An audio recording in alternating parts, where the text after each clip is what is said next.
Suatu ketika ada dua orang penjelajah yang hobi berpetualang ke berbagai daerah. Sampai saat mereka menemukan bunker misterius. Apa yang mereka temukan di bunker itu akan dikenang dan tidak akan mereka lupakan selama hidup mereka. Dan apa yang mereka temukan adalah, tapi sebelum kita ke detail ceritanya, hai semua, nama gue Didis, gue dari Indonesia. Subscribe channel ini, nyalakan notifikasi bell supaya tidak ketinggalan video gore creepy dan disturbing. Setelah sudah siap, mari kita ke kisah nyata paling mengerikan untuk episode malam hari ini.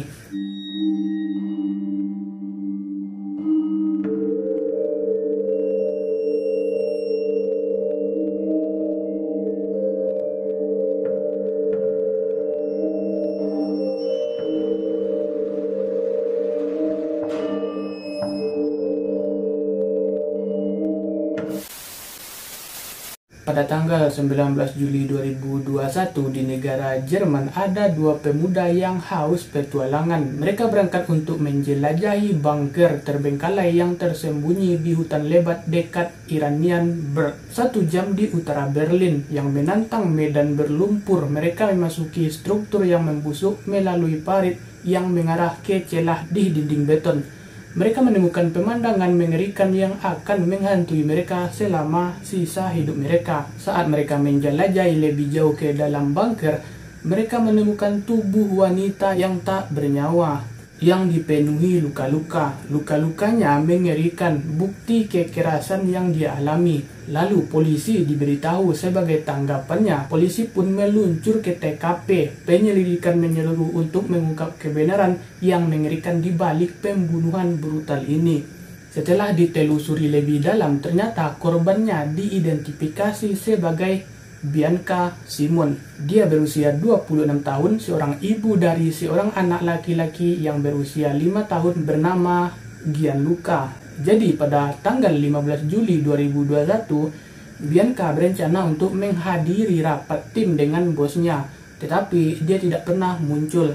Kekhawatiran pun meningkat ketika dia juga gagal menjemput putranya, yakni Gianluca, dari tempat penitipan anak. Pada pukul 4 sore, teman-temannya dan keluarganya menyadari bahwa ada sesuatu yang salah. Mereka segera bertindak dan mencarinya, terutama nenek Bianca yang melaporkan dia hilang ke polisi pada pukul 12.50 siang pada hari Jumat, tanggal 16 Juli. Polisi dengan cepat memulai penyelidikan. Mereka berharap untuk menemukan Bianca dalam keadaan aman dan sehat. Namun ketika mereka menyelidiki lebih dalam kasus tersebut, mereka bertemu dengan kenyataan yang memilukan. Diketahui Bianca bekerja sebagai perawat geriatri dan tertangkap di gambaran CCTV dari stasiun kereta api Oranienburg pada hari Kamis tanggal 15 Juli. Dalam rekaman, dia terlihat mendorong sepeda dan mengenakan atasan dengan kata-kata Hakuna Matata yang tercetak di atasnya. Penyelidik percaya Bianca meninggal tak lama setelah gambar-gambar ini direkam. Tubuh Bianca yang tak bernyawa ditemukan beberapa hari kemudian di bunker terbengkalai yang dikenal sebagai Carros Ash, yang berarti Eyes of Diamond, yang ditemukan oleh dua pemuda yang tak dikenal tadi yang gue ceritakan di awal tadi. Penemuannya pun mengonfirmasi ketakutan terburuk dari teman-temannya dan keluarga. Dan polisi sekarang fokus ke kasus ini. Penyelidikan bergeser untuk menemukan orang yang bertanggung jawab atas kejahatan keji ini dan membawa mereka ke pengadilan. Di ahli forensik TKP dengan cermat mencari bukti sementara. Bunga lilin dan catatan sepenuh hati dari putra Bianca menjadi pengingat yang menyayat hati, yang akan membuat kesedihan yang luar biasa atas kematiannya dan terlalu dini. Meskipun mereka telah berusaha sebaik mungkin, para penyelidik tampaknya tidak membuat banyak kemajuan dalam kasus tersebut. Dalam upaya untuk mengumpulkan lebih banyak informasi, mereka beralih ke publik dan mengeluarkan permohonan mendesak untuk saksi polisi. Polisi yakin bahwa pembunuh Bianca telah mencegahnya sesaat sebelum dia memasuki bunker. Yang bertekad untuk memecahkan kasus tersebut, petugas menyatakan, "Kami akan melakukan semua yang kami bisa, tidak peduli berapa hari telah berlalu." Jumat lalu, kami mengeluarkan permohonan lain untuk saksi dengan deskripsi wanita itu. Situasi dan luka yang terlihat dari luar mengungkapkan itu adalah pembunuhan. Kami tidak dapat mengatakan apa motif penyerangan sampai saat ini. Dan juga sampai saat ini, kami juga belum dapat mengidentifikasi tersangkanya. Kami tidak tahu mengapa ibu muda itu harus meninggal. Pada tanggal 27 Juli, terobosan akhirnya terjadi. Petugas pembunuhan menangkap seorang pria yang tidak diketahui namanya. Dan demi kepentingan cerita, kita sebut saja Mr. L. Karena undang-undang privasi Jerman yang ketat, penangkapan itu terjadi di apartemennya dan mereka membawanya keluar dengan borgol. Saat dia ditahan, dia bersikeras bahwa dia tidak ada hubungannya dengan pembunuhan itu. Lalu sampai kita ke seorang yang bernama Krul. Krul adalah seorang pria pengangguran yang berusia 29 tahun. Dia adalah pacar putus nyambungnya Bianca. Keduanya bertemu pada Maret 2020 dan keduanya tinggal di Orienburg.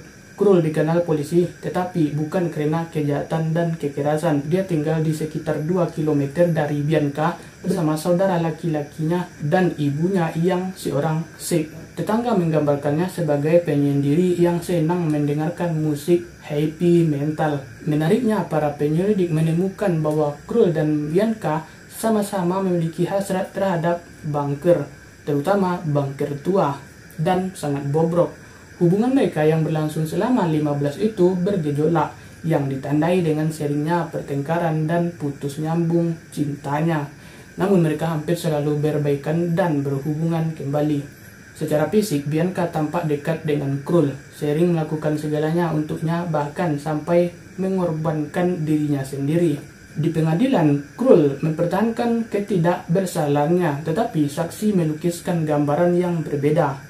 Seorang tetangga Bianca yang diidentifikasi sebagai Mandy Rowe mengatakan bahwa mantan pasangan itu bertengkar sebagian besar karena cemburu.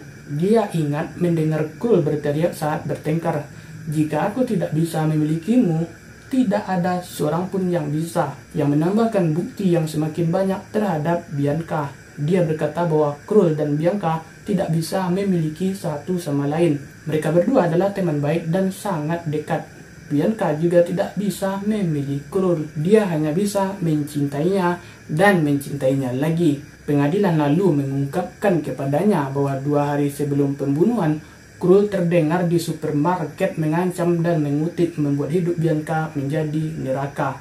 Setelah diduga menemukan bahwa dia telah berselingkuh dan meskipun Krul bersikeras tidak bersalah, bukti ini membuatnya semakin sulit baginya untuk menghindari pertanggungjawaban atas pembunuhan tragis Bianca.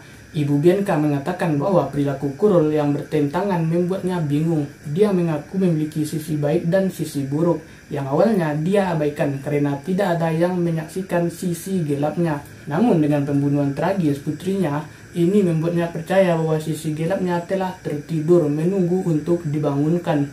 Pada tanggal 15 Juli, rekaman pengawasan menangkap Bianca mengendarai di jalur sepeda sebelum berbelok ke hutan. Penyelidik percaya bahwa di lokasi inilah dia bertemu Krul bersama mereka diduga berjalan ke bunker dan memasukinya melalui parit. Menurut jaksa, begitu berada di dalam bunker, keduanya merokok dan minum bersama. Mereka baik-baik saja. Ini tampak seperti saat-saat yang baik. Di beberapa titik, Bianca melepaskan pakaiannya. Saat itulah Krul masuk. Dan tiba-tiba, Krul menusuknya 7 kali di bagian leher, punggung, dan tenggorokannya menggunakan pahat sepanjang 10 cm. Serangan ini datang entah dari mana. Dia meninggalkan tubuhnya telungkup di tanah tanpa busana. Bianca telah dikhianati oleh pria yang dicintainya dengan cara yang paling brutal. Gue hanya bisa membayangkan tidak hanya rasa sakit fisik, tetapi juga rasa sakit emosional yang dia alami di saat-saat terakhir itu. Sepeda Bianca yang dilengkapi dengan kursi anak ditemukan di semak-semak kurang dari 100 meter dari bunker. Teknisi forensik sangat tertarik pada sepeda Krul yang mereka temukan di flatnya. Setelah penangkapannya, mereka dengan cermat memeriksa, mengukur, dan memotret setiap detail termasuk rangka roda gigi, rem, dan plek. Krul ditahan di Costa D dan awalnya tetap bungkam atas tuduhan tersebut, yang hanya berbicara untuk menegaskan ketidakbersalahannya. Namun selama persidangan, dia mulai membuat pernyataan yang mengungkapkan dengan mengklaim kutipan "Malaikat Maut telah mengikuti saya selama 15 tahun", ujarnya. "Dia selalu ada di sana. Saya tidak melihat wajahnya. Dia memakai tudung hitam, wajah lengan dan kaki ditutupi oleh seekor sapi." Komentar ini menunjukkan bahwa Krul mungkin mengalami masalah psikologis yang berpotensi menjadi faktor utama pembunuhan ini. Dalam persidangan, sahabat Bianca berkata dia berharap Krul akan menghadapi hukuman seumur hidup atas rasa sakit dan penderitaan yang dia sebabkan. Tidak hanya dengan mengambil nyawa Bianca, tetapi juga dengan meninggalkan putranya yang masih kecil tanpa seorang ibu. "Kami mengucap selamat tinggal di stasiun kereta. Kami berciuman dan berpelukan dan saling mendoakan hari yang menyenangkan. Dan kemudian Anda tidak akan pernah melihat mereka lagi." Ibu Bianca berharap pembunuh putrinya tidak akan pernah dibebaskan. Tetapi apapun keputusannya, rasa sakitnya akan tetap ada. Dia berkata, "Pikirkan tentang bagaimana kematian itu bisa terjadi pada awalnya, yang sulit untuk dihadapi." Jaksa penuntut umum yakni Mark Reinhardt menuntut hukuman penjara seumur hidup untuk terdakwa. Setelah semua autopsi mengonfirmasi bahwa Bianca telah meninggal dengan kekerasan, namun hakim yakni Undo Lexman secara mengejutkan tidak melihat sesuatu yang jahat dalam tindakan kekerasan itu dan berpendapat bahwa tidak ada kriteria pembunuhan yang terpenuhi. Akibatnya, dia menolak tuntutan jaksa penuntut umum untuk hukuman penjara seumur hidup. Yang berdasarkan hukuman Jerman, pembunuhan memerlukan perencanaan terlebih dahulu dan hakim tidak menerima bahwa ini telah terbukti. Meskipun ada dugaan ancaman yang terdengar di supermarket, hakim percaya bahwa terdakwa pembunuhan ibu muda itu karena dia kesal dan tidak dapat menenangkan argumen yang tidak ditentukan terhadapnya. Hakim Lexman mengatakan, "Kita tahu bahwa Krul membunuh Bianca di bunker. Tidak ada jalan lain. Itu fakta." Sebagai hasilnya, Krul dinyatakan bersalah atas pembunuhan dan dijatuhi hukuman 12,5 tahun penjara pada hari Selasa 23 Februari 2022, sementara hukumannya mungkin tidak seberat yang diharapkan. Beberapa orang memberikan tingkat penyesalan dan keadilan bagi orang yang dicintai Bianca. Putra Bianca sekarang dalam perawatan neneknya. Kasus tragis kematian brutal Bianca Simon adalah kisah memilukan tentang nafsu, kepercayaan, dan pengkhianatan. Kehidupan ibu muda itu dipersingkat oleh orang yang dia pilih untuk dipercayai dan dirawat atas rasa sakit yang dialami oleh teman-temannya. Dan keluarga Bianca dan putranya yang masih kecil adalah pengingat kehancuran yang dapat terjadi ketika kepercayaan dikhianati dan cinta dipelintir menjadi sesuatu yang jahat. Itulah akhir dari episode ini. Jadi itulah kisah nyata yang tragis karena cinta dan nafsu. Semuanya menjadi penyesalan yang sangat amat pedih, terutama di pihak keluarga dan anaknya yang menjadi anak yatim. So, jadi itulah kisahnya dan sampai jumpa di video selanjutnya dan see you on the next video and bye bye.